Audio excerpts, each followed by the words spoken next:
కార్యములు కొంచెం జాగ్రత్తగా విందాం. అపోస్తుల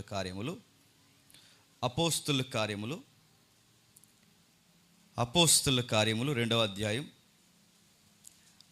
42వ వచనం నుండి. అపోస్తుల కార్యములు 2వ అధ్యాయం 42వ వచనం నుండి. వీరు అపోస్తుల బోధయందును సహవాసమందును రొట్టె విరుచుటయందును ప్రార్థన చేయుటయందును ఎడతెగకయుండిరి. అప్పుడు ప్రతి వానికి భయము కలుగును. ఆగుతాం. గతించిన వారం మనం చూసింది ఏంటంటే అపోస్తుల బోధ ఈక్వల్ టు వాక్యం. అంటే ఒక శిష్యుడు వాక్యం విన్న తర్వాత, పశ్చాత్తాపడిన తర్వాత, బాప్టిజం తీసుకున్న తర్వాత ఆయన జీవన శైలి ఎలా కొనసాగుతుందంటే చెప్పండి, వాక్యంలో కొనసాగుతుంది. ఎలా నడవాలో, ఎలా నడవకూడదో, ఎలా మాట్లాడాలో, ఎలా మాట్లాడకూడదో, ఎక్కడ ఉండాలో, ఎక్కడ ఉండకూడదో, ప్రతీదీ మనల్ని గైడ్ చేసేది ఏంటంటే వాక్యం. ఆ వాక్యం ఉంటే కనుక ఏది తప్పో ఏది ఒప్పో మనకు తెలియజేసేది వాక్యమే. వాక్యం లేకపోతే మనకు తప్పు ఏంటో ఒప్పు ఏంటో తెలియదంటే మన లైఫ్కి మ్యాప్ లాంటిది, మన లైఫ్కి గైడ్ లైన్స్ లాంటిది, మన లైఫ్కి లైట్ లాంటిది ఏదైనా ఉందంటే వాక్యం. ఆ వాక్యంతో బతకాలి. ఈరోజు మనం చూడబోయే ప్రధానమైన కేంద్ర స్థానం ఏంటంటే అక్కడ చివరిలో అంటే గ్రీకులు ఏమని ఉంటుందంటే వారు స్థిరముగా కొనసాగుతున్నారంట. మనం చదివిన వాక్యం ఉంది చూసారా, వాళ్ళు స్థిరముగా కొనసాగుతున్నారు అంటే కంటిన్యూ. ఏ విషయంలో కంటిన్యూ అవుతున్నారు? వారు అపోస్తుల బోధ వినడంలో ఎప్పుడూ పక్కకెట్టలేదు, కంటిన్యూగా వింటారంట. వాళ్ళ ఇంటికి పోయినా, వారి ఇల్లు వదిలేసి ఇక్కడికి వచ్చినా, వాళ్ళ మార్గాల మధ్యలో నడిచినా, ఎక్కడికి పోయినా వాళ్ళ డిస్కషన్ ఎప్పుడు దేనికోసం ఉంటుందంటే వాక్యము కంటిన్యూ. రెండోది ఏమి రాస్తున్నాడు చూడండి, వాళ్ళ కంటిన్యూగా వాక్యం వినడమే కాదు, వాళ్ళ కంటిన్యూగా కాంటాక్ట్లో ఎక్కడ ఉంటారంటే సహవాసంలో ఉంటారంట. వాళ్ళన్నిటికన్నా వాళ్ళ లైఫ్లో టైం ఎక్కువ దేనికి కేటాయిస్తారంటే సహోదరులతో, పరిశుద్ధులతో టైం ఎక్కువ కేటాయిస్తారంట. ఆదివారం వచ్చిందని మాసం కూడా దగ్గర పోవారంట, గుర్తుపెట్టుకోండి. లేదా మంచిగా వండుకున్నామని త్వరగా చచ్చగొట్టి వెళ్ళిపోయారు. టైం అవసరమైతే వాళ్ళ భోజనాలు, వాళ్ళ సమయాలు, వాళ్ళ ఆనంద కార్యక్రమాలు అన్నీ మానేసి ఎక్కువ టైం ఎక్స్పెండ్ చేస్తారు తెలుసా? సహవాసం. నన్ను అడిగితే మనకు సహవాసాలు తక్కువ, లింగులింగమని వారానికి ఒకసారి ఒక గంట ఇక్కడ ఉండి వెళ్ళిపోతాం అంతే. మరి మండే నుండి సాటర్డే వరకు ఏంటి నీ సహవాసం? ఏంటి నీ దుర్మార్గమైన ఈ లోక సంబంధమైన విషయాలు నీకు స్నేహం. నీ ఎదురింటి ఎల్లయ్యగాడు, పక్కింటి పొల్లయ్యగాడు, వీడి నీకు స్నేహం. నీ బీరకపీసు చుట్టాలు నీకు స్నేహం. నీకు సోమవారం నుంచి శనివారం వరకు నువ్వు తిరిగిళ్ళు ఎవరితో? భక్తి లేని నీ కుటుంబీకుడితో ఎవరితో నీ సహవాసం? నా టైంలో 24 hours ఎదుగు ఎక్కువ నా సహవాసం ఆత్మీయులతోనే ఉంటుందని ఒక్క మాట మనం చెప్పగలమా? నాకు బాధ వచ్చినా నా ఫస్ట్ కాల్ ఆత్మీయులకి వెళుతుంది, నాకు సంతోషం వచ్చినా నా ఫస్ట్ కాల్ ఆత్మీయులకి వెళుతుంది. నా లైఫ్లో ఏం జరిగినా నేను ఆత్మీయులతోనే కాంటాక్ట్లో ఉంటానని చెప్పగలవా? నీ ఫంక్షన్కి నేను ఆత్మీయులకి ఇచ్చే విలువ ఏంటో చెప్పనా? నీ చుట్టం పట్టం బీరకాయ పీసుకెళ్ళిన అందరినీ పిలిచి తర్వాత చర్చికి వచ్చి ఇలాంటి కార్డు, రేషన్ కార్డులో కూడా చదివేసి పిలిచామంటే ఇంక రాకపోతే మేము ఏం చేస్తామండి అంటారు. అడుగుతున్నాను, పిలిచామంటే రాకపోతే ఏం చేస్తామంటే మీరు చిన్నాన్న రాకపోతే ఊరుకుంటావా? మీ బాబాయ్ మీ పెదనాన్న రాకపోతే ఊరుకుంటావా? మీ మామయ్య రాకపోతే ఎంత గొడవడతావు? 10 రోజులు ముందు రమ్మంటావు. కానీ ఆత్మీయ సహవాసం విషయంలో నీకు లెక్కే ఉండదు, వాళ్ళు కూర్చున్న బాధ్యత ఉండదు. అలా అని ఫంక్షన్కి మమ్మల్ని ముందే పిలవ, మనకు అది అర్థం ఒకటి చెప్తే ఒకటి అర్థమవుతుంది.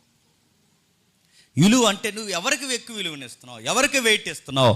నీ లైఫ్లో సహవాసంలో ఎవరితో ఎక్కువ కాంటాక్ట్లో ఉంటావు? నీ మొబైల్ కాంటాక్ట్ నెంబర్లు తీస్తే ఆత్మీయుల నెంబర్ల కాంటాక్ట్ ఎక్కువ ఉండాలి, చెదారం కాంటాక్ట్ తక్కువ ఉండాలి. నేను అడుగుతున్నాను, నీకు ఆత్మీయుల సహవాసంలో ఎంతమంది ఉన్నారు కాంటాక్ట్? నీ కాంటాక్ట్ నెంబర్లు నేను చెప్పనా కాంటాక్ట్ నెంబర్లు? నీ చుట్టాల కాంటాక్ట్ నెంబర్లు ఎక్కువ, నీ దిక్కుమాలిన ఫ్రెండ్స్ కాంటాక్ట్ నెంబర్లు ఎక్కువ. ఇంకా చెప్పండి, నీకు సీటీలు ఇచ్చే వాళ్ళు ఎక్కువ. అదే ఉన్నమ్మ, బొట్టు పెడతా, చందన, బొమ్మన, ఎల్ఐసి ఇవి ఎక్కువ. ఇంకా చెప్పండి, నాకు గుర్తురాట్లేదు. డోక్రా నెంబర్లు ఎక్కువ. అడుగుతాను, ఈ కాంటాక్ట్లు నీ ఫోన్ ఓపెన్ చేస్తే ఇదే అడుగుతున్నాను. ఒకవేళ పొరపాటున నీ స్టేటస్లు అంటే నీ మొబైల్కి వచ్చే స్టేటస్ లేటని ఓపెన్ చేస్తే నీ మొబైల్కి వచ్చే స్టేటస్లో దిక్కుమాలిన లోక సంబంధమైన స్టేటస్లు ఎక్కువ వస్తాయి నీకు. అడుగుతున్నాను, ఆత్మీయుల స్టేటస్లు తక్కువ వస్తాయి నీకు. నీ ఫేస్బుక్ ఇలాగ ఓపెన్ చేస్తే గ్రహణ ఆత్మీయులకు సంబంధించింది రావాలి. నీ స్టేటస్ ఓపెన్ చేస్తే ఒకేసారి ఆత్మీయులకు సంబంధించింది రావాలి. నీది నీ ఇన్స్టా ఏది ఓపెన్ చేసినా నీ ఆత్మీయులు అలా నీకు తారసపడాలి.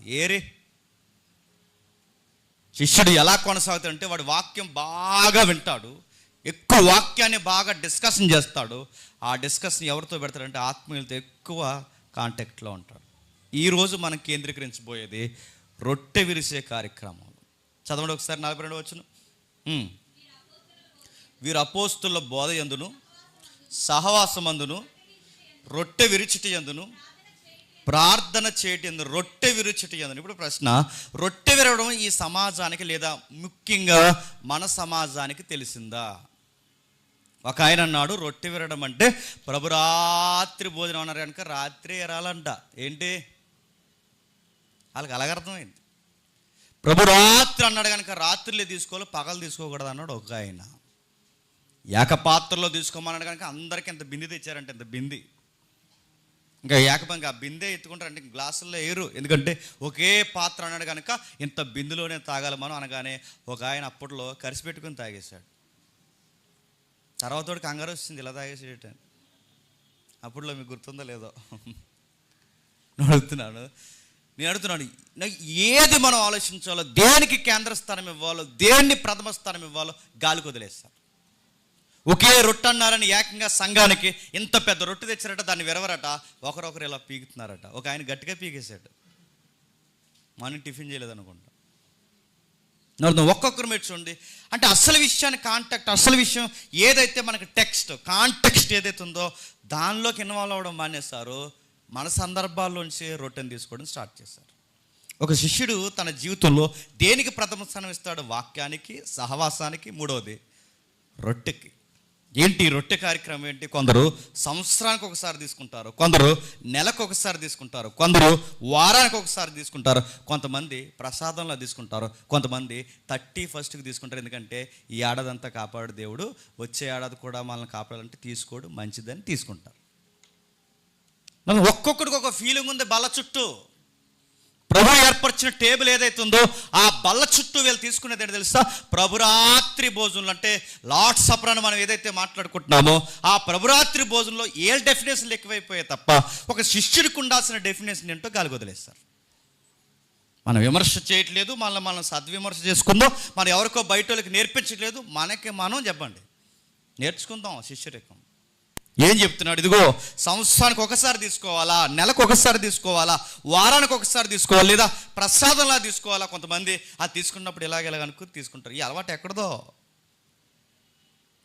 కొంతమంది ఎలాగనుకుని తీసుకుంటున్నారు, ఎలాగనుకుని అడుగుతున్నాను. ప్రసాదం అలవాటు పోలేదు ఇంకా, అది ప్రసాదం కదరా అయ్యా. ఆ ద్రాక్షరసం నువ్వు తీర్థం అనుకుంటున్నావు, ఒక ఆయన ఇలా తాగేసి ఇలా వేసుకుంటున్నాడు. ఏంటది? ద్రాక్షరసం మీద వేసుకోవడం ఏంటి? రకరకాల పనులు చేస్తున్నారు. చూడండి అసలు ఇది ఏంటి, ఇది ఎలా ప్రారంభమైంది, దీని ఆరిజిన్ ఏంటి, దీని మూలాలు ఏంటి ఒకసారి చూద్దాం. ఇది పాత నిబంధనలో ప్రారంభమైంది. ఇది చూచాయిగా ప్రారంభం, ఒక నీడ, ఒక ఛాయ. ఆ ఛాయలో కూడా ఎప్పటివరకు తమ్ముడు చెప్పింది ఇశ్రాయేలుకి ఇవ్వబడిన ఒక జ్ఞాపకార్థపు ఛాయ. ఏముంది దాని మూలాలు, దేని చెప్పాడు దాని గురించి కంటే అది పస్కా పండుగ, దాని పేరు పాసవర్ అన్నాడు. ఏం జరుగుతుంది? పాసవర్ దాటిపోయే గడియల్లో ఏం జరుగుతుంది? ఇశ్రాయేలీల్ని ఐగుప్తిలో మట్టి కలిపేస్తానని మాస్ వార్నింగ్ ఇచ్చాడు రాత్రికి రాత్రి దేవుడు. ఈ రాత్రి దేశం మీద సంచరించబోతున్నాను, నేనే కాదు మరణం కూడా దేశం మీద సంచరించబోతుంది. మరణము, మరణ దూత నేను సంచరించబోతున్నాను. ఏం చేయడానికి ప్రభు అంటే ఈ దేవతలు, ఈ ఐడల్ వర్షిప్ ఏదైతే ఉందో ఈ ఐడల్ వర్షిప్ వలన ఐగుప్తి మొత్తం పాడైంది. ఐగుప్తిలో తెస్టేసి కూర్చున్న 430 సంవత్సరాలు బానిసలు ఉన్న మీరు కూడా ఐగుప్తిలాగే తయారని. మీకున్న దరిద్రం ఏంటంటే ఇశ్రాయేలుకి ఎక్కడికి వెళితే వాళ్ళని కాపీ కొడతారు, వాళ్ళకిలాగా ఇమిటేట్ చేస్తారు. వాళ్ళు మాట్లాడినట్టే మాట్లాడతారు, వాళ్ళు నడిచినట్టే నడుస్తారు, వాళ్ళు యాక్టింగ్ చేసినట్టు చేస్తారు. ఎందుకంటే జనాలకు ఉండే జబ్బు అంది, ఇశ్రాయేలుకు ఉండే జబ్బు ఏంటంటే సిరియా దేశానికి వెళ్తే సిరియా దేవతలు మొక్కుతారు, ఐగుప్తికి వస్తే ఐగుప్తి దేవతలు మొక్కుతారు, కానానికి వస్తే కానాన్. అంటే వీళ్ళు ఏ ప్రజలను చూస్తే ఆ ప్రజల్లాగా ఇమిటేట్ చేస్తారు. మన సినిమాలు చూసి జబ్బంకర అయిపోయినట్టు ఆడెవడో యాక్టర్ నడితే అందరూ జబ్బంకర అయిపోయినట్టే నడిచారు. అంటే ఆడి అంటున్నాడు, వీడు నడుతున్నాడు అంటే వాడు నత్తిగా మాడతాడు, వంకరగా నడుస్తాడు, ఆడు సొక్కా చింపేసుకుని నడుతున్నాడు. ఈ రోజు ఎలాగైతే ఇమిటేట్ చేస్తున్నారు ఇశ్రాయేల్ మనకు బాబులు, మాస్టర్లు, వాళ్ళు ఇమిటేట్ చేస్తారు. వాళ్ళ సరాసరి యెహోవాని ఇమిటేట్ చేస్తారంటే యెహోవాకి ఇమిటేట్ అంటే ఒక దూడను తయారు చేస్తారు. ఇలాంటి పనులు చేస్తారు. అలాంటి టైంలో దేవుడు చాలా గట్టి వార్నింగ్ ఇచ్చాడు. ఏమన్నాడంటే మిమ్మల్ని చంపబడేస్తా అన్నాడు. తీసిపడేస్తాడు. ఎందుకు తీసేస్తా ప్రభు అంటే, ఒక్కసారి యెహెజ్కేలు తీయండి త్వరగా. యెహెజ్కేలు గ్రంథం 20వ అధ్యాయం, యెహెజ్కేలు గ్రంథం 20వ అధ్యాయం, యెహెజ్కేలు గ్రంథం 20వ అధ్యాయం మొదటి వచనం నుండి. యెహెజ్కేలు గ్రంథం 20వ అధ్యాయం మొదటి వచనం నుండి. 7వ సంవత్సరమున 5వ నెల 15వ దినమున ఇశ్రాయేలు పెద్దల్లో కొందరు యెహోవా యొద్ద విచారించుటకై నా యొద్దకు వచ్చి నా ఎదుట కూర్చుని పెద్దలందరూ వచ్చి నా ఎదుట గుమ్ము కూడారంటే, నా అంటే ఇక్కడ ఎవరో తెలుసా? కాంటెక్స్ట్లో యెహెజ్కేలు దగ్గరకు వచ్చారట. వచ్చి మాట్లాడుతున్నాడు, యెహోవా వాక్కు నాకు ప్రత్యక్షం ఎలా సెలవిచ్చింది, పెద్దలారా నాకు చెప్పాడు, మీరు ఏదో అడగమంటున్నారు అంటే మీ తరపున నన్ను ప్రవక్తగా రికమెండేట్ చేయమంటున్నారు. ఆ రికమెండేషన్ చేస్తే దేవుడు నాకు ఇచ్చిన ఆన్సర్ ఏంటంటే, నరపుత్రుడా నువ్వు ఇశ్రాయేలు పెద్దలతో ఇలా అను, ప్రభువు యెహోవా సెలవిచ్చినది ఏమనగా, నా యొద్ద విచారించుటకై మీరు వచ్చి ఉన్నారే, నా జీవం తోడు నా మీద ఒట్టేసి చెబుతున్నా, నా వలన ఏ ఆలోచన దొరకదు. ఇది ప్రభువు యెహోవా వాక్కు, వారికి న్యాయము తీర్చదువా? నరపుత్రుడా వారికి న్యాయము తీర్చదువా? వారి పితరులు చేసిన ఏ కృత్యములు వారికి తెలియచేయము. ఎట్లనగా ప్రభు అయిన యెహోవా ఎలాగో సెలవిచ్చున్నాడు, నేను ఇశ్రాయేలుని ఏర్పరచుకున్న నాడు యాకోబు సంతతికి ప్రమాణం చేసిన నాడు ఐగుప్తి దేశమందు నన్ను వారికి ప్రత్యక్షపరచుకుని ప్రమాణం చేసిన నేను నీ దేవుడని యెహోవాను ప్రకటించిన కాలమున వారిని ఐగుప్తిలో నుండి రప్పించి వారి కొరకు నేను విసారించినదంతయు పాలు తేనెలు ప్రవశించు సకల దేశముల ఆభరణమైనదైన దేశములోనికి తోడుకొని పోదని చెప్పిన కాలముననే నేను వాళ్ళకు ప్రమాణం చేసిన. అప్పుడు నేను మీ దేవుడని యెహోవాను, మీలో ప్రతి వాడు తనకి ఇష్టమైన ఏ కృత్యములు విడిచిపెట్టవాలని ఐగుప్తుల విగ్రహములు పూజించడం చేత మిమ్మల్ని మీరు అపవిత్రపరచుకుని ఉండవాలని నేను వారికి ఆజ్ఞాపించిన. అయితే వారు నా మాట విననొల్లక నా మీద తిరుగుబాటు చేసి తమకిష్టమైన ఏ కృత్యములు చేయటం మానలేదు, ఐగుప్తీల విగ్రహములు పూజించడం మానలేదు. గనుక వారు ఐగుప్తీ దేశంలో ఉండగానే నేను నా రౌద్రము వారి మీద కుమ్మరించి నా కోపం వారి మీద తీర్చుకుందాం అనుకున్నాను. అంటే ఐగుప్తీలో వీళ్ళు ఉన్నది అంటే, ఐగుప్తీలో వీళ్ళు ఉన్నప్పుడు చేసిన పని ఏంటో తెలుసా? ఐగుప్తీలు ఏం చేశారో చెప్పండి, ఇశ్రాయేల్ అదే చేస్తారు. ఏం చేస్తారు? వాళ్ళ ఆకారాలకు మొక్కారు, ఇశ్రాయేల్ కూడా ఆకారాలకు మొక్కారు. వాళ్ళ ఐగుప్తీలు ఎలా అయితే ఆ కాలం ముందు చిందులు విందులు ఏ కృత్యములు అంటే కొన్ని చెప్పుకోవడానికి మాట్లాడుకోవడానికి ఇబ్బందికరమైన ఆరాధనలు జరిగించారు. అలాంటి ఆరాధనలో కూడా ఎవరు ఇన్వాల్వ్ అయ్యారంట? ఇశ్రాయేల్. ఆ రోజు డిసైడ్ అయ్యాడట, ఐగుప్తీలో తొలి సంతానాన్ని తీసేయడమే కాదు, ఐగుప్తీలతో పాటు ఇశ్రాయేల్లో కూడా తొలి సంతానాన్ని తీసేసి ఐగుప్తీలో ఎంత విచారం కలగజేస్తాను ఇశ్రాయేల్ సమాజంలో కూడా అంత విచారం కలగ చేయాలనుకున్నాడంట. కానీ ఆగాడంట. ఎందుకు ఆగావు ప్రభు అంటే, నా నామాన్ని వారి మధ్య అన్యజనుల మధ్య అవమానం ఉండకూడదని నేను మీ దేవుణ్ణని నేను చెప్పుకున్నాను, మీరు నా నేను మీ దేవుణ్ణని మీరు చెప్పుకున్నారు, నేను మీ దేవుణ్ణని నేనే చెప్పుకున్నాను. కనుక వీళ్ళ మధ్య నాకు అవమానం రావడం ఇస్తున్నది. పైగా అబ్రహాము ఇస్సాకు యాకోబులకి మీ పెద్దలకి మీ పితరులకి మాట ఇచ్చాను కనుక మీకు ఒక రాయితీ ఇస్తున్నాను. బయట భయంకరంగా మరణము తిరుగుతోంది, బయట భయంకరంగా మరణం తిరుగుతుంది. ఆ మరణం తిరుగుతున్నప్పుడు మీరు ఏం చేయాలంటే, ఒక గొర్రె పిల్లని తెచ్చుకోవాలి, రక్తాన్ని పూయాలి, అది నిలువు కమ్ముకి అడ్డు కమ్ముకి పూసి లోపలకు పోయి ఆ గొర్రె పిల్ల శరీరాన్ని తినాలి. ఆ లోపల ఒక్క మాటలో చెప్పాలంటే, ప్రమాదం జరుగుతున్న టైంలో భోజనం చేయాలి. ఎక్కడో సింక్ అవుతుంది మీకు. ఏం చేయాలి? భోజనం చేయాలంటే ప్రభురాత్రి భోజనానికి మూలాలు ఏంటంటే పస్కా భోజనం. ఏ భోజనం? పస్కా భోజనం. దీని గురించి ఏమని చెప్తున్నాడు ఒకసారి, ఈ మాటలు చాలా ఇంపార్టెంట్. ఏ పెన్ ఉంటే ఆ పెన్నుతో అండర్లైన్ చేయండి. నిర్గమకాండము 12వ అధ్యాయం 21వ వచనం నుండి. నిర్గమకాండము 12వ అధ్యాయం 21వ వచనం నుండి చూద్దాం ఒకసారి. కాబట్టి మోసే ఇశ్రాయేలు పెద్దలందరినీ పిలిపించి వారితో ఇట్లనెను, మీరు మీ కుటుంబముల చొప్పున మందలో నుండి పిల్లను తీసుకొని పస్కా పశువును వధించడి, మర్రి ఇస్సోపు కుంచుతో తీసుకొని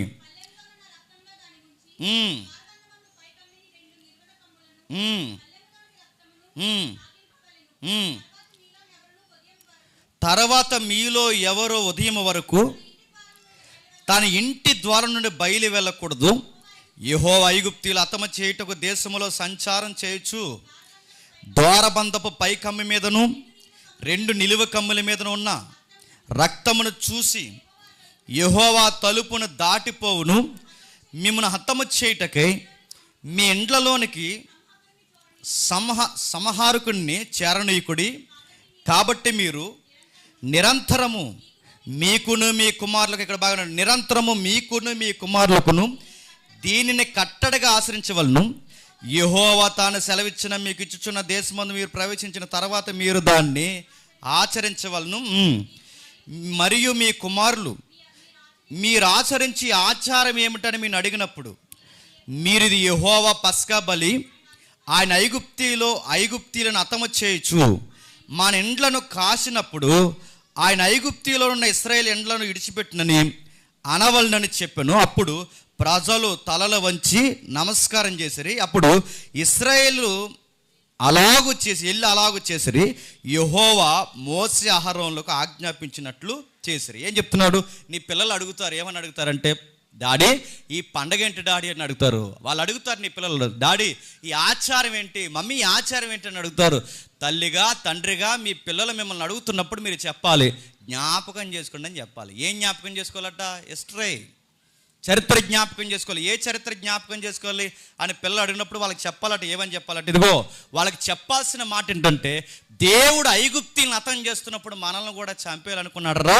మనల్ని కూడా చంపేయాలనుకున్నప్పుడు దేవుడు మనల్ని ఎందుకు చంపలేదంటే, గొర్రె పిల్లని తెచ్చుకుని రక్తాన్ని పూసుకుని ఆ భోజనాన్ని తింటే మనల్ని చంపనన్నాడు. అది మనం చేసాం కనుక మేము బతికాం కనుక ఈరోజు మీరు పుట్టారు. ఆ రోజు కనుక మేము చేయకపోతే మేము ఉండం, మేము లేకపోతే మీరుండరు. ఇది దేవుడు ఎల్లప్పుడూ జ్ఞాపకం చేసుకోమన్నారు. ఎప్పటి వరకు డాడీ మమ్మీ అంటే, మీ పిల్లలు పిల్లలు పిల్లలు పిల్లలు అంటే తరతరాలు ఇది జ్ఞాపకం చేసుకోండిరా అని చెప్పాడు. ఇప్పుడు చెప్పండి, ఎక్కడ వరకు జ్ఞాపకం చేసుకోవాలట? తరతరాలు దీన్ని జ్ఞాపకం చేసుకోవాలట. మళ్ళీ ప్రశ్న అడుగుతాను, చెప్పండి. బయట మరణం ఉంది, లోపల భోజనం ఉంది. బయట మరణం ఉంది, లోపల భోజనం ఉంది. ఈ రెండు జ్ఞాపకం చేసుకోవడమే పస్కా. నా మాటలు అర్థమవుతున్నాయా? బయట మరణం ఉంది, ఆ మరణం సంభవిస్తున్న టైంలో వీళ్ళ పస్కా బలు పశువుని తెచ్చుకోవాలి. కొనుక్కుంటారో తెచ్చుకుంటారో ఏం చేసుకుంటారో ఒక నిర్దోషమైన పస్కా బలి పశువుని తెచ్చుకోవాలి. ఆ తెచ్చుకున్న తర్వాత భోజనాన్ని కూర్చోవాలి. బయట మరణం సంచరిస్తున్నప్పుడు లోపల భోజనం దగ్గర కూర్చోవాలి. ఈ పాయింట్ మీకు అర్థమైతే ఇదే బాగుండాలి. ఇదే మూలాలు అంటే ఏదైతే తరతరాలు జరిగించమన్నాడో అది ఎన్ని తరాలు జరుగుతూ వచ్చిందంటే, ప్రభు అయిన యేసుక్రీస్తు వారు భూమి మీద సంచరిస్తున్నప్పుడు అంటే ఆయన సిలువెక్కే టైంలో వరకు కూడా ఏం ఆశ్రయిస్తుంది చెప్పండి? ఇశ్రాయేలు పస్కాను ఆశ్రయిస్తుంది. అందుకే ప్రభు పస్కా బలి పశువుగా మారే ముందంటే, ప్రభు సిలువెక్కే ముందు ఆ రోజు జరుగుతున్న పండగ పేరేంటి చెప్పండి? పస్కా. అంటే ఎప్పుడు మోసే, ఎప్పుడు ఇశ్రాయేలు వందల సంవత్సరాల క్రితం నుంచి తరతరాల వరకు ఆచరించండి అంటే ఆచారం ప్రభు వచ్చేంత వరకు ఆచరించారు. ఇది ఆధ్యాత్మిక ఆచారం. ఎప్పుడైతే ఆచరించిన టైంలో ఇప్పుడు బాగా వినండి, విచిత్రమైన రికార్డ్స్ లూకా గారు ఒక ప్యాటర్న్ రాసుకొచ్చాడు. ఏం రాస్తున్నాడు ఒకసారి చూద్దాం. లూకా సువార్త. జ్ఞానం ఉన్న వాళ్ళు, వినగలిగిన వారు పసిగట్టని దాన్ని ఏం చెప్తున్నాడు చూడండి. లూకా సువార్త 24వ అధ్యాయం త్వరగా. లూకా సువార్త 24వ అధ్యాయం మొదలు వచ్చుండి, క్షమించండి 22వ అధ్యాయం మొదలు వచ్చుండి. లూకా సువార్త 22వ అధ్యాయం మొదలు వచ్చుండి. ఎవరు కూడా చదవండి. పస్కా అనబడిన పులియని రొట్టెల పండుగ సమీపించెను.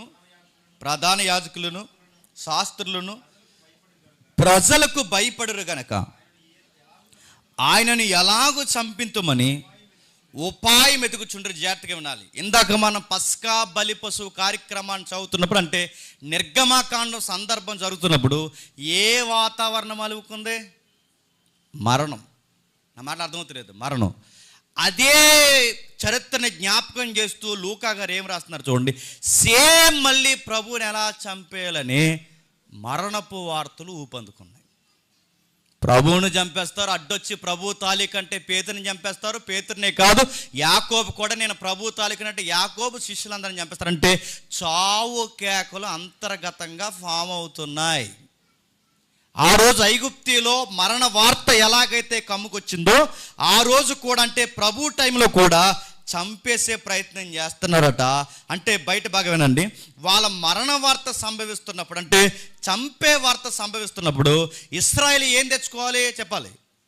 గొర్రెపిల్ల తెచ్చుకోవాలి. ఇప్పుడు సేమ్ మీరు చూడండి, వీళ్ళకి తెలిసి చేస్తున్నారో తెలియక చేస్తున్నారో వాళ్ళకి తెలియదు, కానీ దేవుడికి మాత్రము సమస్తము తెలుసు. వాళ్ళ చేసే కుయుక్తి పనులు కూడా దేవుడు కొన్నిసార్లు చెప్పండి అనుకూలంగా మలుచుకుంటాడు. ఎలాగ చెప్పినా, వాళ్ళు నిజమైన పస్కా గొర్రె పిల్లని పస్కా టైంలో తెచ్చుకోవాలి. కానీ వాళ్ళు అసూయ చేత ఎవరిని ఎదుగుతున్నారు చెప్పండి? ఎవరిని? యేసుక్రీస్తు అని. కానీ ప్రభువునే యేసుక్రీస్తు అని ఎదుగుతున్నాం అనుకుంటున్నారే కానీ ఇప్పుడు నిజమైన పస్కా బలి పశువుని ఎదుగుతున్నామన్న సంగతి వాళ్ళ బుర్రలకు ఎక్కుతుంది. అంటే వాళ్ళకు తెలియకుండానే దేన్ని ఎదుగుతున్నారు చెప్పండి? గొర్రె పిల్లని ఎదుగుతున్నారు. గొర్రె పిల్లనట బాగా, ఆ గొర్రె పిల్ల పేరు యేసు. ఆ గొర్రె పిల్లని డబ్బులు ఇచ్చుకున్నారంట. ఎక్కడ? 3వ వచనం చదవండి కిందకి. అంతట 12 మంది శిష్యుల సంఖ్యలో చేరిన ఇస్కరియోతు యోధ అనబడిన యోధాలో సాతాను ప్రవేశించెను.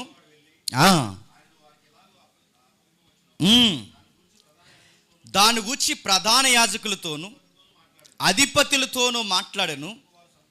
అందుకు వారు సంతోషించి వారికి ద్రవ్యం ఇచ్చి, ఇప్పుడు చెప్పండి, వాళ్ళకి తెలియకుండా చేస్తున్నది తెలుసా? వాళ్ళు తెలియకుండా చేస్తుంది గొర్రె పిల్లని పట్టుకున్నారు. ఆ గొర్రె పిల్లని ఏం చేస్తున్నారు చెప్పండి? కొన్నారు. నా మాట్లాడుతుంది అంటే వీళ్ళకి తెలియకుండానే ఎందులో ఇన్వాల్వ్ అవుతున్నారు తెలుసా? దేవుడు ఏర్పాటు చేసిన పస్కాలోకి అడుగులు వేస్తున్నారు. వాళ్ళు అసూయ చేత వేస్తున్నారా, పగ చేత వేస్తున్నారా, వాళ్ళు తెలిసేస్తున్నారా, తెలియక చేస్తున్నారా, ఏం చేసినా కానీ వాళ్ళు చెయ్యాల్సిందే దైవ చిత్తానుసారంగా గొర్రె పిల్లని ఎతికారు. ఆ రోజు మందలో నిర్దోషమైన గొర్రె పిల్లని ఎతకమని ఆ రోజు ఆ ఇశ్రాయేలుకి చెప్తే, ఈరోజు ప్రజలనే ఈ మందలో నిర్దోషమైన గొర్రె పిల్లని ఎత్తున్నారు. ఆయన పేరు చెప్పండి? యేసుక్రీస్తు. ఆ గొర్రె పిల్లని డబ్బులు ఇచ్చుకున్నారట. ఎవరి దగ్గర కొన్నారు చెప్పండి? ఇస్కరియోతు యోధా దగ్గర. ఎప్పుడైతే ఆ డబ్బులు ఇచ్చుకున్నారో కొన్న తర్వాత పస్కా స్టార్ట్ అయింది. స్టార్ట్ అయిన తర్వాత ఏమంటున్నాడు చూడండి, 13వ వచనం నుండి 13వ వచనం నుండి ఏమంటున్నాడు చూడండి. వారు వెళ్ళి వారికి ఆయన తమతో చెప్పినట్టు పస్కాను సిద్ధపరిచారట. ఆ గడియ వచ్చినప్పుడు ఆయనయు ఆయనతో కూడా అపోస్తులు పక్తిని కూర్చుండిరి. నేను శ్రమ పడక మునుపు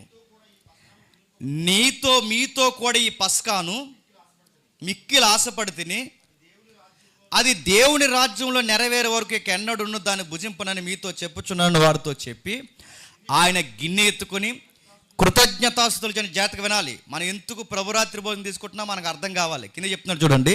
ఆయన గిన్నె ఎత్తుకొని కృతజ్ఞతాస్తుతులు చెల్లించి దీన్ని తీసుకొని మీలో పంచుకోండి. ఇక మీదట దేవుని రాజ్యం వచ్చే వరకు నేను ద్రాక్షరసం తాగనని మీతో చెప్పుచున్నాను. పిమ్మట ఆయన రొట్టెను పట్టుకుని కృతజ్ఞతాస్తుతులు చెల్లించి దాన్ని విరిచి వారికి ఇచ్చి, ఇది మీకు ఇవ్వబడుచున్న నా శరీరము, నన్ను జ్ఞాపకం చేసుకుంటకే దీన్ని చేయడని చెప్పాను. ఇప్పుడు చెప్పండి, నేను త్వరగా ముగిస్తాను ఈ సందర్భం జాగ్రత్తగా వినండి. ఏం చేయడానికి ప్రభురాత్రి భోజనం తీసుకోవాలంట? ఒకడందో చెప్పండి? జ్ఞాపకం చేసుకోవాలి. ఇప్పుడు మళ్ళీ పస్కాలోకి వద్దాం. పస్కాని ఎందుకు చేయాలట? తరతరాలు మీ తరాలు పస్కాని ఎందుకు చేయాలి అంటే, ఐగుప్తి నుంచి దేవుడైన నేను మిమ్మల్ని విడిపించానని చెప్పండి, జ్ఞాపకం చేసుకోవాలి. అంటే ఆ రోజు ఐగుప్తి నుంచి మిమ్మల్ని విడిపించి మరణదూతకు దొరకకుండా మిమ్మల్ని విడిపించారని మీరు ఆ రోజు ఆ విషయాన్ని ఆ పస్కాలో జ్ఞాపకం చేసుకోవాలి. ఈరోజు మీరు ఐగుప్తిని జ్ఞాపకం చేసుకోవద్దు, మీరు ఐగుప్తీలకి జరిగింది జ్ఞాపకం చేసుకోవద్దు, మరణాన్ని జ్ఞాపకం చేసుకోవద్దు. మరి ఏం జ్ఞాపకం చేసుకోవాలంటే ఒకే ఒకటి జ్ఞాపకం చేసుకోండి, నన్ను జ్ఞాపకం చేసుకోండి. ఏం జ్ఞాపకం చేసుకోవాలట చెప్పండి? ఇక ఐగుప్తు అంటే దాన్ని బ్రేక్ చేస్తున్నాడు. ఏదైతే పూర్వకాలపు పస్కా ఉందో దాన్ని బ్రేక్ చేసి కొత్తగా ఫామ్ చేస్తుంది తెలుసా? ఇక అది కాదు మీరు జ్ఞాపకం చేసుకోవాల్సింది. ఆ రోజు వారిని విడిపించింది నేనే, ఈ రోజు మళ్ళీ విడిపిస్తున్నది నేనే. ఆ రోజు వారిని ఐగుప్తి నుంచి విడిపించాను, ఈ రోజు పాపం నుంచి మిమ్మల్ని విడిపిస్తున్నాను. అంటే విమోచన. ఆ రోజు అక్కడ వాళ్ళకి విమోచన, ఈ రోజు ఎక్కడ మీకు చెప్పండి? మీ పాపం నుండి విమోచన. ఆ రోజు విమోచించిన విమోచకుడిని నేనే, ఈ రోజు విమోచిస్తున్న విమోచకుడిని నేనంటే వాళ్ళైనా మీరైనా ప్రథమంగా జ్ఞాపకం చేసుకోవాల్సింది ఎవరినంటే చెప్పండి? నన్ను జ్ఞాపకం చేసుకోండి. ఇంకా మీకు బ్రైట్గా అర్థం కావాలి అంటే ఒక్కసారి యెషయా గ్రంథం రండి. యెషయా గ్రంథం 63వ అధ్యాయం. యెషయా గ్రంథం 63వ అధ్యాయం. యేసు ప్రభు పుట్టాడు, యేసు ప్రభు దేవుడు కాదని సన్నాయి నొక్కులు నొక్కుతున్నా, ఈ మాట నేను కావాలని అంటున్నాను, సన్నాయి నొక్కులు నొక్కుతున్న ఈ సన్నాసిగాళ్ళందరికీ రెఫరెన్స్ తెలియాలి. ఏమని చెప్తున్నారు చూడండి. యెషయా గ్రంథం 63వ అధ్యాయం. యెషయా గ్రంథం 63వ అధ్యాయం 9వ వచనం నుండి. యెషయా గ్రంథం 63వ అధ్యాయం 9వ వచనం నుండి. వారు యెషయా గ్రంథం 63:9 వారు యావత్తు బాధలో ఆయన బాధించెను, ఆయన సన్నిధి దూత వారిని రక్షించును. ఆయన సన్నిధి దూత వారిని రక్షించును. వారి సన్నిధి దూత వారి అడుగుతున్నాను, దూత అంటే ఏంటి? వార్తాహరుడు, పోస్ట్ మ్యాను, మీడియేటరు, ఈ కథ పక్కనెట్టండి. టెక్స్ట్లో డెఫినేషన్ దూత అంటే ఎవరు? ఇంకా మీకు అర్థం కావాలంటే నేను అడుగుతున్నాను. అందుకే వీళ్ళకి వానమాల కాదు కదా అని అడుగుతున్నాను. మౌలికమైన అంటే ఈ రెఫరెన్స్ దీనికనే కనీసపు మౌలిక వానమాల కూడా రావేళ్ళకి. నా సన్నిధి దూత వారిని రక్షించును, ప్రేమ చేత తాళము చేత వారిని విమోచించును, పూర్వదినములన్నిటిను ఆయన వారిని ఎత్తుకొనుచు మోసుకొని. ఈ ఎత్తుకున్న దూత ఎవరు? ఈ మోసిన దూత ఎవరు? ఈ తీసుకొచ్చిన దూత ఎవరు? ఈ విమోచించిన దూత ఎవరు? ఆ దూత విమోచకుడేంటి? ఆ దూత నడుతున్నాను, ఆ దూత ఎత్తుకోవడం ఏంటి? ఇశ్రాయేలు విడిపించింది ఎంతసేపు యెహోవా యెహోవా యెహోవా నడుతున్నాను. అక్కడ యెహోవా అంటే ఎవరు? అక్కడ దూత అంటే ఎవరు? అక్కడ విమోచకుడు అంటే ఎవరు? ఆ ఎత్తుకున్నది ఎవరు? ఇదేమి నడుతున్నాను, ఈ టెక్స్ట్ ఏమి ఆలోచించరు. ఆ ఎత్తుకున్న దూత ఎవరు? ఆ విమోచకుడు ఎవరు? ప్రేమ చేత తాళము చేత భరించింది ఎవరు? మోసే కూడా కాదు. మోసే భరించలేకపోయాడు కనుక బండను ఒక్కసారి కొట్టమని 2 సార్లు కొట్టాడు. దేవుడికి విరుద్ధమైన పని చేసి పరిశుద్ధతను తగ్గించాడు. మోసే కూడా ఇశ్రాయేలుని రైట్గా నడిపించలేకపోయాడు.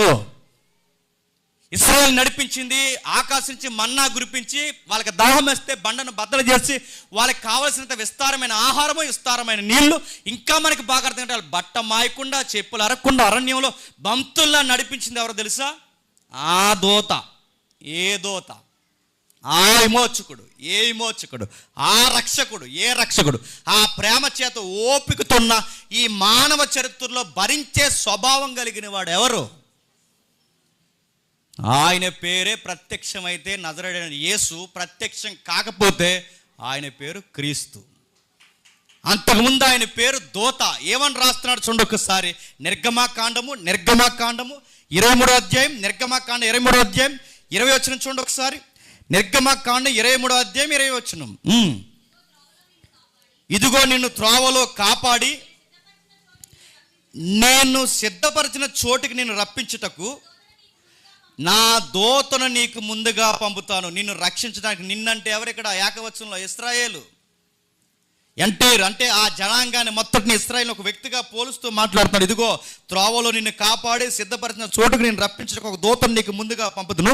ఆయన సన్నిధిని జాగ్రత్తగా ఉండండి, ఆయన మాట వినవలను, ఆయన కోపం రేపొద్దు, మీ అతిక్రమంలో ఆయన పరిహరింపుడు. నా నామం ఆయనకుంది అని అడుగుతున్నాను. ఆయన ఎవరు? ఆ దూత ఎవరు? ఆ దూతకున్న పేరేంటి?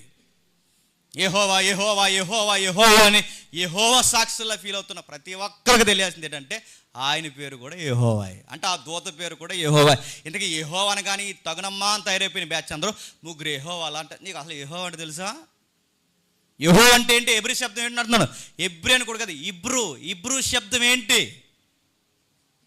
ఉన్నవాడు, ఆది అంతం లేనివాడు, ఎల్లప్పుడూ ఉండేవాడు, ఏకరీతిగా ఉండేవాడు. ఏకరీతిగా తండ్రి ఉన్నాడు, ఏకరీతిగా కుమారుడు ఉన్నాడు, ఏకరీతిగా పరిశుద్ధాత్ముడు ఉన్నాడు. ఈ ముగ్గురులో ఈరోజు మన డిసేబుల్స్లో ఆలోచిస్తున్నప్పుడు మన కేంద్ర స్థానం ప్రభువు నిత్యం ఉన్నాడు. ఆయనకి నామం ఉంది. ఈయన తండ్రి నామం ఉంది. అందుకే చూడండి, ఇశ్రాయేలుని 40 ఏళ్ళు భరించింది ఎవరంటే యెహోవా ఒక్కడే కదంటే తండ్రి ఒక్కడే కాదు. చెప్పండి, కుమారుడు కూడా విమోచించాడు, రక్షించాడు, భరించాడు, వాళ్ళని బయటికి తీసుకొచ్చాడు. ఇంకా మీకు బాగా అర్థం కావాలంటే ఇదే నిర్గమకాండం 33వ అధ్యాయం రండి ఒకసారి. ఇదే నిర్గమకాండం 33వ అధ్యాయం 12వ వచనం నుండి. ఇదే నిర్గమకాండం 33వ అధ్యాయం 12వ వచనం నుండి. మోసే యెహోవాతో ఇట్లనేను, ఈ ప్రజలను తోడుకొని పొమ్మని నాతో చెప్పుచున్నావు కానీ ఎవరిని పంపుదనో నాకు తెలియలేదు. నేను నీ పేరును బట్టి నిన్ను ఎరిగి ఉన్నాననియు నా కటాక్షము నీకు కలిగినదనియో చెప్పిదివి కదా. కాబట్టి నీ కటాక్షమున ఎలా కడిగిన ఎడల నీ కటాక్షం ఎడల కలిగినట్లు దయచేసి నీ మార్గం నాకు తెలుపుము, అప్పుడు నేను నిన్ను తెలుసుకుందును. చిత్తగించుము, ఈ జనము నీ ప్రజలే కదా అన్న. అందుకు ఆయన, నా సన్నిధి నీకు తోడుగొచ్చు, నా సన్నిధి నీకు తోడుగొచ్చు. ఇక్కడ ఇందాక బాగానండి, నా సన్నిధి నీకు తోడుగొచ్చు. నాకు రాశాడు, నా సన్నిధి దూత మీకు తోడుగొచ్చును. సన్నిధి అన్నా, దూత అన్నా, విమోచకుడన్నా, రక్షకుడన్నా, భరించిన వాడన్నా, నా నామం ఆయనకున్నదని ప్రస్తావన చేయబడుతున్న సందర్భాన్ని ఇవన్నీ ఒక్కరి కోసమే చెప్పండి. ప్రత్యక్షమైతే ప్రభు అయిన యేసుక్రీస్తు, ప్రత్యక్షం కాకపోతే చెప్పండి క్రీస్తు. ఆయన గురించి రాయబడుతుంది చూడండి, ఏమని రాస్తున్నా చూడండి. నా సన్నిధి దూత అంటే నా సన్నిధి నీకు తోడుగొచ్చును. సన్నిధి తోడుగా రావడం అంటే ఏంటండి? గుడారం వెనకాల వస్తుందన్నా? సన్నిధి తోడుగా రావడం అంటే మందసం వస్తుందన్నా అని అడుగుతున్నాను. సన్నిధి తోడుగా మందసం కాదు ఇక్కడ. సన్నిధి అంటే మీరు మూలాలు చూడండి. సన్నిధి అంటే ఒక పర్సన్ ప్రజెన్స్లో ఉండే ఆ పదాలు అక్కడ వాడంటే నా వ్యక్తిత్వం మీతో పాటు ఉంటుంది. ఆయనే దూత. ఇప్పుడు చెప్పండి, శిష్యులకు ఏమి జ్ఞాపకం చేస్తున్నాడు తెలుసా? నన్ను జ్ఞాపకం చేసుకోండి. ఏమని జ్ఞాపకం చేసుకోవాలి? ఆ రోజున ఇశ్రాయేలు విడిపించింది నేనే అని జ్ఞాపకం చేసుకోండి. ఆ రోజు విమోచన కలగజేసింది నేనే అని జ్ఞాపకం చేసుకోండి. ఈరోజు మరలా లోకం నుండి, పాపం నుండి విమోచిస్తున్నది నేనేనని జ్ఞాపకం చేసుకోండి. ఇప్పుడు చెప్పండి, ప్రభురాత్రి భోజనం ఎందుకు తీసుకోవాలి? ప్రసాదం అని తీసుకోకూడదు. చెప్పండి, ప్రభురాత్రి భోజనం ఎందుకు తీసుకోవాలి? ఏడాది చివరిలో వచ్చే సంవత్సరం మంచి జరుగుతుందని 31st తీసుకోకూడదు. ప్రభురాత్రి భోజనం ఎందుకు తీసుకోవాలి? బాప్తిజం తర్వాత తీసుకోకపోతే బాగోదని తీసుకోకూడదు. పక్కోళ్ళు తీసేసుకుంటున్నారని తీసుకోకూడదు. ప్రభురాత్రి భోజనం ఎందుకు తీసుకోవాలి? వారానికి ఒకసారి అలా తీసుకోవాలంట, సుధాకర్ గారు వాళ్ళు చెప్పారని అనకూడదు. అడుగుతున్నాను, ఎందుకు తీసుకోవాలి ప్రభురాత్రి భోజనం? అందరూ తీసుకుంటున్నారు, మనం కూడా తీసుకోకపోతే బాగోదని తీసుకోకూడదు. ఎందుకు తీసుకోవాలంటే ఆయనను జ్ఞాపకం చేసుకోవాలి. ఇప్పుడు మళ్ళీ అడుగుతున్నాను, ఆయనను జ్ఞాపకం చేసుకోవాలి, ఆయన జ్ఞాపకం చేసుకోవాలి అంటే ఆయన జ్ఞాపకం చేసుకోవాలి. ఎన్నిసార్లు మీరు నొక్కుతున్నారు సోదరా? ఒక శిష్యుడు ప్రభుని జ్ఞాపకం చేసుకోవడం అంత అవసరం అంటే ఎంత అవసరం కాకపోతే అపోస్తులు కంటిన్యూగా ఏం చేశారట చెప్పండి? రొట్టె విరిశారు. కంటిన్యూగా రొట్టె విరుస్తున్నాడు. దాని వెనకాల అర్థం ఏంటి చెప్పండి? ఆయనను జ్ఞాపకం చేసుకోండి. ఇప్పుడు ప్రశ్న, ఆయన ఎందుకు జ్ఞాపకం చేసుకోవాలి? నా ప్రశ్న మీకు అర్థమవుతుందో లేదో? ఆయన ఎందుకు జ్ఞాపకం చేసుకోవాలి? ఆయన జ్ఞాపకం చేసుకోకపోతే ఒక శిష్యుడి జీవితం నడవదంటే నడవదు. ఎందుకు చెప్పిన? క్రైస్తవ పిలుపు అంటేనే కష్టాలు, క్రైస్తవ పిలుపు అంటేనే అవమానాలు, క్రైస్తవ పిలుపు అంటేనే మంచి చేస్తేనే కీడెదురు వస్తుంది, క్రైస్తవ పిలుపు అంటేనే ఈ సమాజానికి నచ్చము గిట్టము, క్రైస్తవ పిలుపు అంటేనే ప్రారంభపు తరగతి మీకు గుర్తుందో లేదో ఇంటి వారే వ్యతిరేకమైపోతారు, తండ్రే వ్యతిరేకమైపోతాడు, కొడుకు ఒకరికొకరికి అగ్గి పడిపోద్ది, కుటుంబీకులకు పడదు, స్నేహితులకి పడదు, కుటుంబాలకు ఇడిపోతే చివరికి అసలు క్రైస్తవుడు అయిన తర్వాత నాకన్నా ఎక్కువగా ఎవరినే ప్రేమించొద్దని ఆయన అన్నాడు. కనుక అస్తమాల ప్రార్థన, అస్తమాల బైబిల్, అస్తమాల సహవాసం అంటే నీతో ఎవరు సరిగ్గా మాట్లాడు, నువ్వు అనేకులకు విరోధం అయిపోతావు.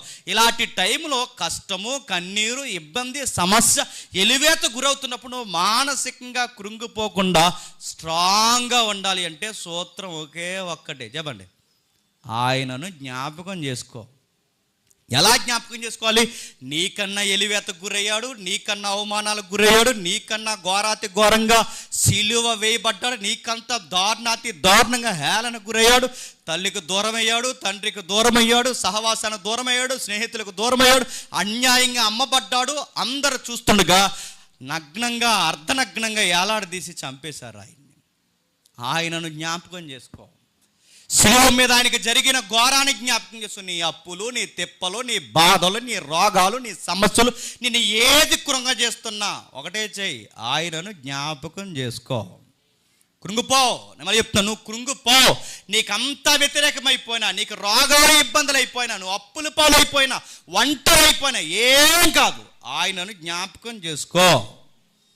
ఒక్క పౌలుని తీసుకెళ్ళి జైల్లో పడేసినంత ధైర్యంగా నువ్వు ఎట్టా ఉండగలగవయ్యా అని అడిగితే పౌలు అన్నాడు, ఆయనను జ్ఞాపకం చేసుకుంటున్నాను, బ్రతికితే ఆయన కోసమే బతుకుతాను. చెప్పండి, చనిపోతే ఆయన కోసమే చనిపోతాను. ఇప్పుడు బాగానండి, ఒక సంఘము, ఒక సగటు క్రైస్తవుడు, ఒక శిష్యుడు ఎప్పుడు వాడు స్ట్రాంగ్ ఉండాలి చెప్పినా, ప్రతిసారి నువ్వు జ్ఞాపకం చేసుకోవాల్సింది ఎవరిని చెప్పండి? మనకు అయ్యి జ్ఞాపకం ఉండదు. మనకి ఏం జ్ఞాపకం ఉంటుంది చెప్పినా? ఈరోజు 20 నిమిషాలు ఎక్కువ చెప్పారే, ఇది జ్ఞాపకం. మనకి మన జ్ఞాపకాలు ఏంటి చెప్పినా, నీకు పనికిమాలిన విషయాలన్నీ జ్ఞాపకం వస్తాయి. నువ్వెందుకు మానసికంగా కృంగిపోతావు చెప్పినా, నువ్వెందుకు శారీరకంగా కృంగిపోతున్నావు చెప్పినా, ఒక సమస్య వస్తే ఎందుకు తట్టుకోలేకపోతున్నావు చెప్పినా, ఆ సమస్యలు ఆయన జ్ఞాపకం చేసుకో. ఏమైపోతానా అని నిన్ను నువ్వే జ్ఞాపకం చేసుకుంటావు. అన్నిటికన్నా దరిద్రంలో దరిద్రం ఏంటి చెప్పినా, మన కోసం మనమే ఆడడం దరిద్రం. గుర్తుపెట్టుకోండి. నా మీద నేనే జాలిపడడం ఏంటంటే పక్కడు జాలిపడాలి, కానీ నా మీద నేనే జాలిపడిపోయి నాకు ఏదో అయిపోతుందని నా కోసం నేనే ఏడిస్తే ఇంతకన్నా దరిద్రం ఉందా? చరిత్రలో సౌలు ఇలాగే ఏడిచాడు. సౌలు మీద సౌలే జాలిపడ్డాడు. సౌలు చివరికి ఏమాడు? సూసైడ్ చేసుకుని చచ్చాడు. నడుతాను. మన మీద మనం జాలిపడ్డం ఏంటి? మన మీద మనం జాలిపడ్డం ఏంటి? మనకేదో అయిపోద్దని మనం ఆలోచించుకోవడం ఏం కాదు.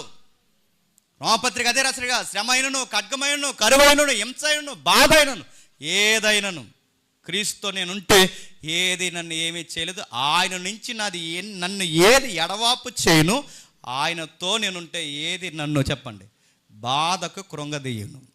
అందుకే ఒక శిష్యుడు ఎవరిని జ్ఞాపకం చేసుకోవాలంటే ప్రభువుని జ్ఞాపకం చేసుకోవాలి. ఒక జీవితంలో నిండు కొండల ధైర్యంగా ఎన్ని జరిగిపోయినా ఏమైపోయినా, బయటోడి సొసైటీలో బతకడానికి భయపడుతూ చచ్చిపోతున్నారు. కానీ గుర్తుపెట్టుకోండి, మనల్ని ఏది భయపడదు. మనం భయపడేది ఏదైనా ఉందంటే నా ప్రభు సహవాసం తెగిపోద్దేమో అని భయపడాలి తప్ప ఇక దేనికి మనం భయపడడానికి చెప్పండి వీల్లేదు. మోసే అదే కదా కోరుకున్నాడు, ప్రవ్వా నన్ను ఎలా తీసుకెళ్ళమంటా ప్రవ్వా, ఏం చేయమంటా ప్రవ్వా అంటే అప్పుడు అన్నాడు దేవుడు, నా సన్నిధి నీకు తోడొస్తుంది, వెళ్ళిపో. 20 లక్షల మందిని మోసే ధైర్యంగా నడిపించగలడంటే మోసేలో ఉన్న క్యాపబిలిటీ అనుకుంటే సరిపోదు. మోసే వెనక ముందు ఎవరు ఆవరించారు చెప్పండి, చెప్పండి చెప్పండి. ఆ దూత ఆయన పేరు చెప్పండి, క్రీస్తు.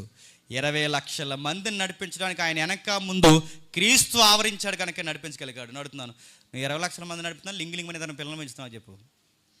2 పిల్లలు మెసరని నీ తల ప్రాణం తోక్కొచ్చేస్తుంది. బోడి చిన్న ఉద్యోగం చేయడానికి ఎన్ని డొక్కు కబుర్లు చెప్తావో.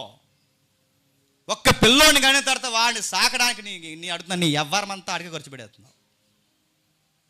సంసారం తినంగా చేయలేక ఏడ్చేస్తావు, ఒక ఉద్యోగం తినంగా చేయలేక ఏడుస్తావు. నడుతున్నాను, ఒక అనారోగ్య సమస్యను ఎదుర్కోలేక ఏడుస్తావు. నడుతున్నాను, నువ్వు అసలు క్రైస్తవుడు ఎట్లా అవుతావు, శిష్యుడు ఎట్లా అవుతావు, అసలు క్రీస్తుని వెంబడిస్తున్నావు ఎట్లా చెప్పుకున్నావు? ఆయనకు అవమానం చెప్పుకో, ఆయనకు అవమానం చెప్పకు. ఎందుకంటే ప్రతి దానికి చీకటికి బొద్దింకి ప్రతి దానికి భయపడిపోయి, ఉరుముకి భయపడిపోయి, పిరుగు భయపడిపోయి, ప్రతి దానికి భయపడిపోయి, వాహనానికి భయపడిపోయి, ఎక్కడ పడితే అక్కడ భయం అని చచ్చిపోయి ఆయన ఫాలోవర్ అని చెప్పుకో. ఆయన ఫాలోవర్స్ ఎలా ఉంటారో చెప్పినా నీతిమంతులు సింహాల్లో ఉంటారు. ఎన్నైనా జరగని చూద్దామంటారు. అంతే.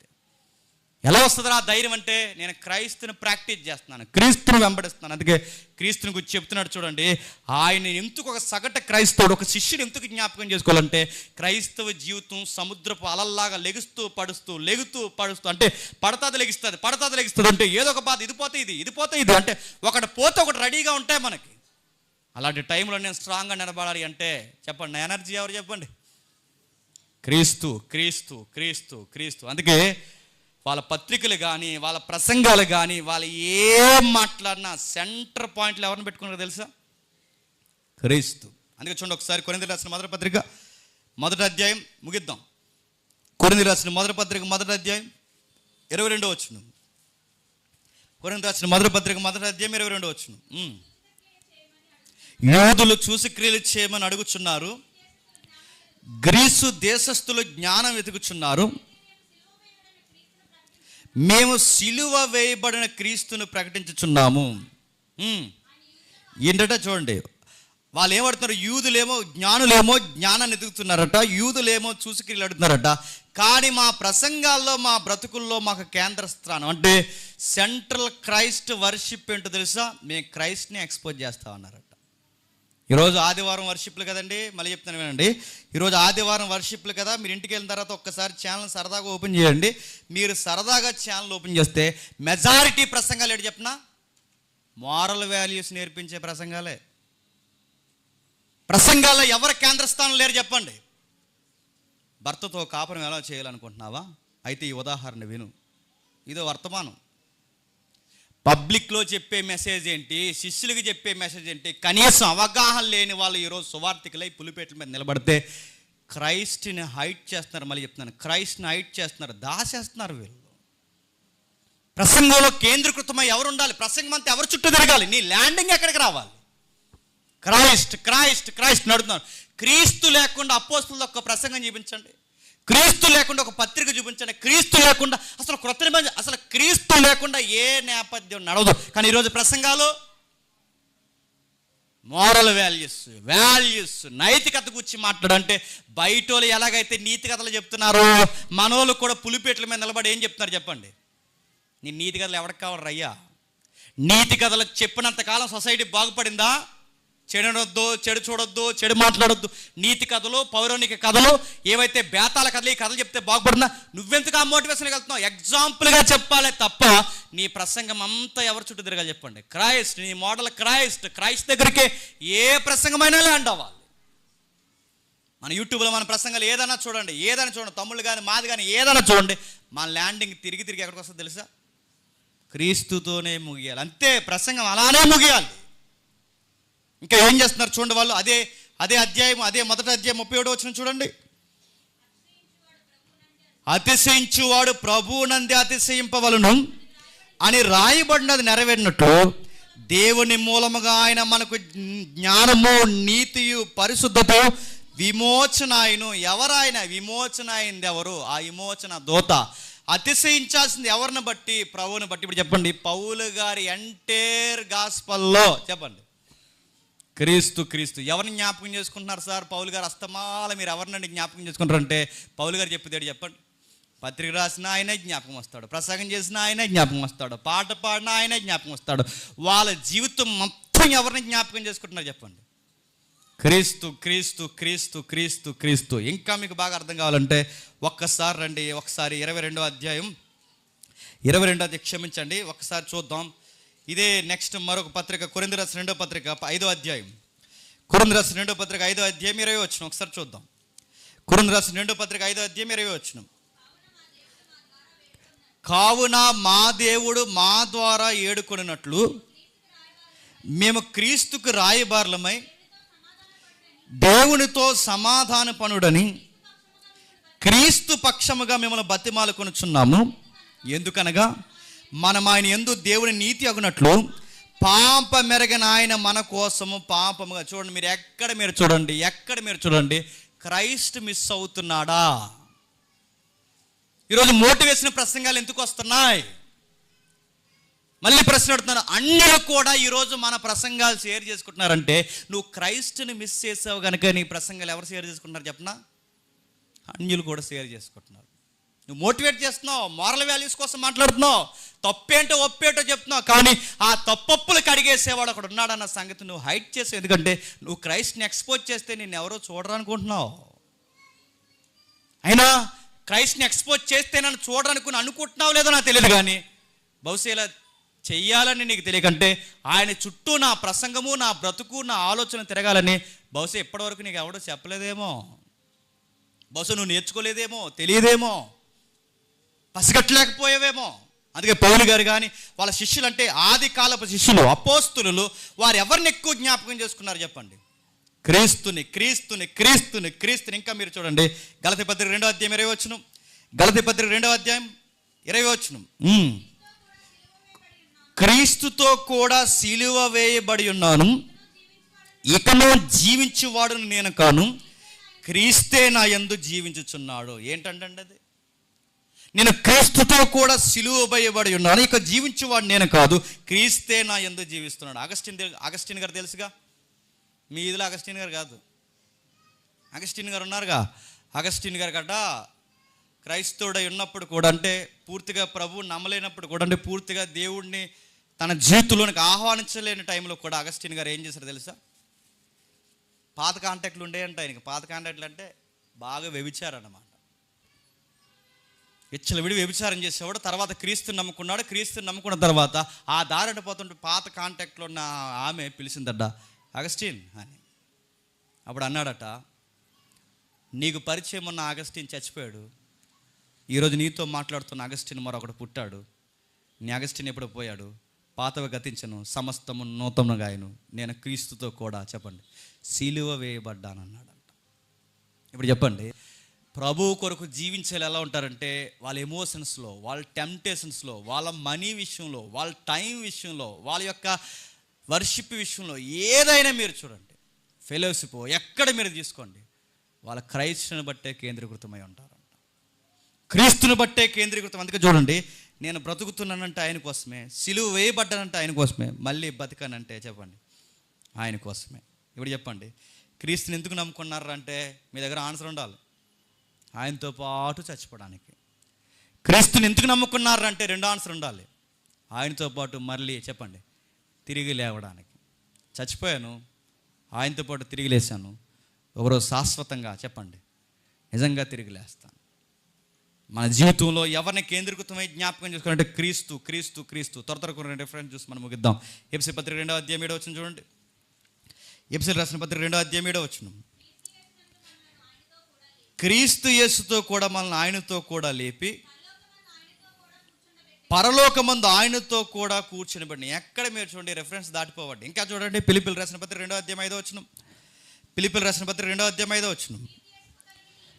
క్రీస్తు యేసునకు కలిగిన ఈ మనస్సును మీరును కలిగి ఉండుడి, ఆయన దేవుని స్వరూపము కలిగిన వాడయుండి దేవునితో సమానుడుగా ఉండుట విడిచిపెట్టకూడని భాగ్యమని ఎంచుకొనక మనుషులు పోలికగా పుట్టి దాసుని స్వరూపం ధరించుకొని తనను తానే రుక్తినిగా చేసుకుని. ఇప్పుడు చెప్పండి, తనను తానే రుక్తినిగా చేసుకున్నాడు. దాని అర్థం ఏంటి చెప్పిన, చివరికి తన దైవత్వాన్ని కూడా జీరో చేసుకున్నాడంట. అలాంటి మనసు మనకు కలవంటే వీళ్ళు ఎక్కడ మీరు చూడండి, తగ్గింపులో క్రీస్తుని జ్ఞాపకం చేసుకుంటున్నారు, ప్రేమలో క్రీస్తుని జ్ఞాపకం చేసుకుంటున్నారు, చివరికి పగలో కూడా ఎవరిని జ్ఞాపకం చేసుకుంటున్నారు చెప్పండి. ఎదుటోడి మీద పగ ప్రతీకారాలు కోపతాపాలు వస్తే ఎవరిని జ్ఞాపకం చేసుకుంటున్నారు చెప్పండి. ఇప్పుడు చెప్పండి, మన జీవితం ఎదుటి వాళ్ళతో గొడవలు లేకుండా ప్రశాంతంగా జరగాలంటే ఎవరిని జ్ఞాపకం చేసుకోవాలి చెప్పండి. క్రీస్తుని జ్ఞాపకం చేసుకోవాలి. ఒకవేళ అన్యాయంగా మన మీద గొడవలు వచ్చినాయి, ఎవరిని జ్ఞాపకం చేసుకోవాలి చెప్పండి. నీ అప్పుల్లో, నీ తిప్పల్లో, నీ బాధల్లో, రోగాల్లో అన్నిటిలో ఎవరిని జ్ఞాపకం చేసుకోవాలి చెప్పండి. క్రీస్తునే జ్ఞాపకం చేసుకోవాలి. ఇంకా కొలసీ పత్రిక 3వ అధ్యాయం 1వ వచనం చూడండి, త్వరగా ముగిద్దాం. కొలసీ పత్రిక 3వ అధ్యాయం 1వ వచనం. మీరు క్రీస్తుతో కూడా లేపబడిన వారైతే పైనున్న వాటినే వెతుకుడి, అక్కడ క్రీస్తు దేవుని కుడిపార్శ్వమున కూర్చొని ఉన్నాడు.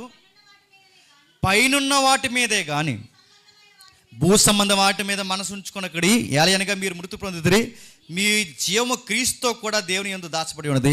మనకు జీవమై ఉన్న క్రీస్తు ప్రత్యక్షమైనప్పుడు మీరు ఆయనతో కూడా మహిమ యందు ప్రత్యక్షపడదు. పైనున్న వాటి మీద మనసు ఎట్టండి. పైనున్న వాటి మీద మనసు ఎట్టండి అంటే బంగారు రోడ్లు ఉంటాయని కాదు. పైనున్న వాటి మీద మనసు పెట్టండి అంటే నువ్వు కూడా కుర్చీలో కుర్చీ వేసి కూర్చుంటావని కాదు. పైనున్న వాటి మీద మనసు ఎందుకు పెట్టాలంటే పైన ఎవరున్నారు చెప్పండి. ఆ పైన నువ్వు పైనున్న వాటి మీద ఎందుకు మనసు పెట్టాలంటే అక్కడ బంగారు రోడ్ల కన్నా, సింహాసనం కన్నా, దేవదూతల కన్నా, పరలోకం అనే పదం కన్నా అట్రాక్షన్గా కనబడుతుంది ఎవరో తెలుసా? క్రైస్ట్. అందుకు నేను మనసు పెట్టాలంటే, నేను పైనున్న విషయాల మీద మనసు ఎందుకు పెట్టాలంటే నేను నమ్మే ప్రభు ప్రస్తుతానికి చెప్పండి పైన ఉన్నాడు. ఆ పైన ఉన్నవాడు ఒకరోజు కిందికి వస్తాడు. ఆ కిందికి వచ్చిన వాడు ఆయన ఉండులాగా నన్ను కూడా ఆ ప్రత్యక్షతలోనికి చెప్పండి తీసుకెళ్ళిపోతాడు. అంటే నేను దేని కొరకో ఎదురు చూస్తున్నానని ఎవరైనా అన్నప్పుడు నేను దేని కొరకో కాదు, నా ప్రభు ఎప్పుడు వస్తాడా అని ఎదురు చూస్తున్నానని చెప్పాలి. నీ మనసు ఇక్కడ లేదురా, ఎక్కడో ఉందిరా అనగానే నువ్వు చెప్పాలి, అవును నా మనసు ఇక్కడ లేదు, అక్కడ ఉంది. అక్కడ ఎందుకు ఉందిరా అంటే అక్కడ ఆయన ఉన్నాడు, అందుకు నా మనసు అక్కడ ఉంది. ఇప్పుడు చెప్పండి, శిష్యుడు తన ఊపిరి, తన కళను, తన మెలుకును ప్రతి దాంట్లో ఎవరిని జ్ఞాపకం చేసుకుంటాడు చెప్పండి?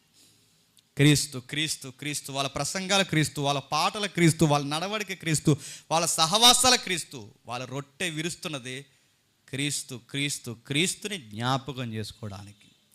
ఇశ్రాయేలు విమోచించిన వాడు మమ్మల్ని కూడా మా పాపాలను విమోచించి మాకు ఒక నూతన జీవితాన్ని ఇచ్చాడని ఆయన జ్ఞాపకం చేసుకుంటారు. దశలోనిక పత్రిక 2వ దశలోనిక పత్రిక 1వ అధ్యాయం, త్వరగా 2వ దశలోనిక పత్రిక 1వ అధ్యాయం 14 వచనం.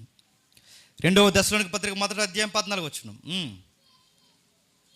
2వ దశలోనిక పత్రిక 1వ అధ్యాయం 14 వచనం.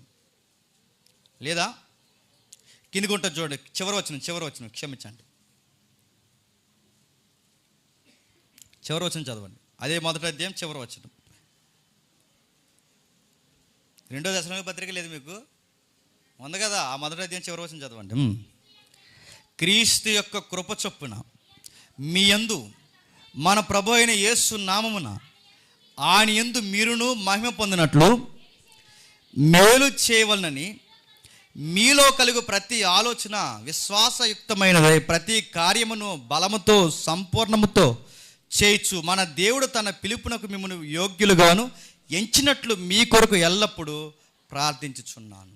మేలు చేయండి. ఆ మేలు ఎందుకు చేయాలంటే మన ప్రభువుని జ్ఞాపకం చేసుకుని ఇతరులకి చెప్పండి, మేలు చేయండి. బలంగా ఉండండి. ఎందుకు బలంగా ఉండాలంటే ప్రభు కృపనిచ్చాడు కాబట్టి ఆయన బట్టి బలంగా ఉండండి. విశ్వాస విషయంలో సంపూర్ణంగా ఉండండి, ఎందుకంటే మన ప్రభు మన వెనకాల ఉన్నాడని సంపూర్ణంగా ఉండండి.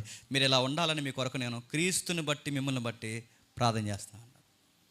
మీరు ఎక్కడ చూడండి పౌలు గారి పత్రికలు కానీ అపోస్తుల పత్రికలు కానీ వాళ్ళ కేంద్రీకృతమై ఉన్నది ఎవరు చుట్టూ తిరుగుతున్నారు చెప్పండి? క్రీస్తు చుట్టూ. అందుకు ఆయన జ్ఞాపకం చేసుకోవాలి. చివరిగా ఒక రెఫరెన్స్ చూసి ముగింపులో మనం వెళదాం. మొదటి తిమోతి పత్రిక 3వ అధ్యాయం 16వ వచనం చూడండి. మొదటి తిమోతి పత్రిక 3వ అధ్యాయం 16వ వచనం. నిరాక్షేపముగా దైవభక్తిని గూర్చిన మర్మము గొప్పదై ఉన్నది.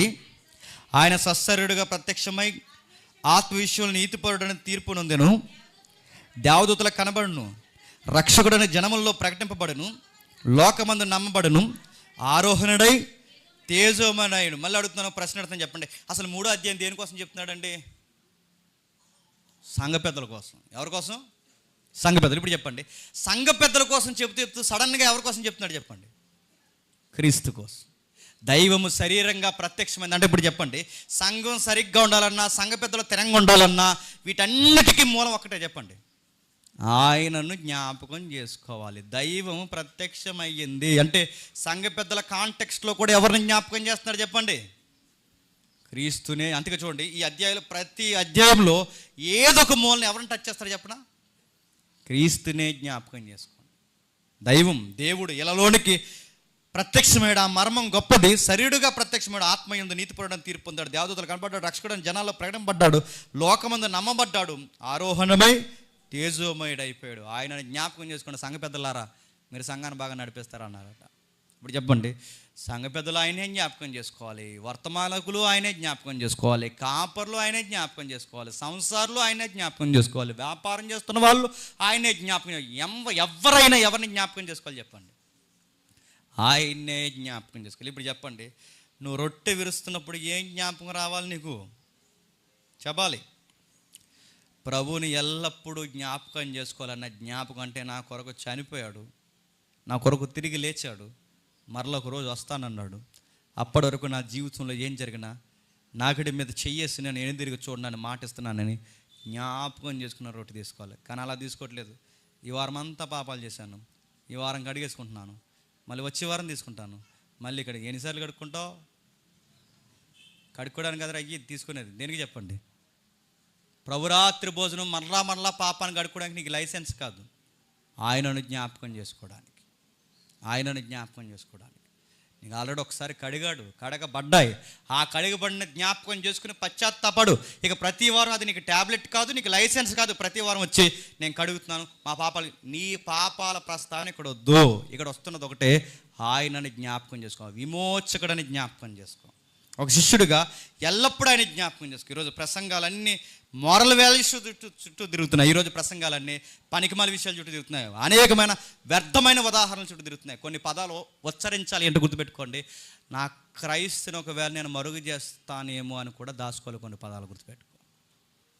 ప్రసంగికి నిలబడినప్పుడు నేను కనబడుతున్నాను, నా ప్రభువు కనబడుతున్నాడా ఖచ్చితంగా చెక్ చేసుకోవాలి. సన్నాసిగాడు అన్నాడట, భగత్ సింగ్ దేశం కొరకు మీసం తిప్పాడు, నా దేవుని కొరకు, నా క్రీస్తు కొరకు నేను మీసం. నీ సన్నాసి కబుర్లు మానేసి నువ్వు మీసం ప్రభు కోసం తిప్పావా? మీసం తిప్పుతాడు. మీసం ఎక్కడ మీరు చూడండి. అసలు ఇక క్రీస్తు అర్థం అవ్వలేదండి. మళ్ళీ చెప్తున్నాను, వీళ్ళకి శిష్యరకం తెలియదండి, వీళ్ళకి అర్థం కాదు. భగత్ సింగ్తో నీకు పోలికేంటి? దేశం కోసం బతికినోడికి దేవుని కోసం బతికినోడికి తేడా లేదు. నడుతున్నాను, ఎవడో వాళ్ళు ఊరి కోసం తొడగొట్టాడు, నువ్వు తొడగొట్టు. ఆడు ఊరి కోసం మెడ నరుక్కుంటాడు, నువ్వు నరుక్కో ప్రభు కొరకు. నీ పోలికలు నువ్వు నడుతున్నాను. వీళ్ళ సినిమాలు చూస్తారు కాబట్టి వీళ్ళ ప్రసంగాలు కూడా సినిమాలేనండి. మళ్ళీ చెప్తున్నాను, వీళ్ళ సినిమాలు చూస్తారు కాబట్టి వీళ్ళ ప్రసంగాలు కూడా సినిమాలే. వీళ్ళ సినిమా పాటల్లో తోలతూగుతూ ఉంటారు కనుక వీళ్ళ వాకింగ్ స్టైల్లో బ్యాక్గ్రౌండ్ వాయిస్ కూడా వీళ్ళ సినిమా పాటలేనండి. గుర్తుపెట్టుకో. సినిమా నడుతున్నాను. వీళ్ళకి సినిమా డైలాగులు చెప్తారు తప్ప వీళ్ళకి చెప్పండి క్రీస్తుని గురించి చెప్పడం రాదండి.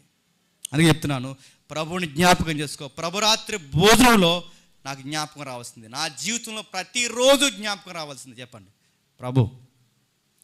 ఇటీవల కాలంలో ఒక వీడియో చూసాం.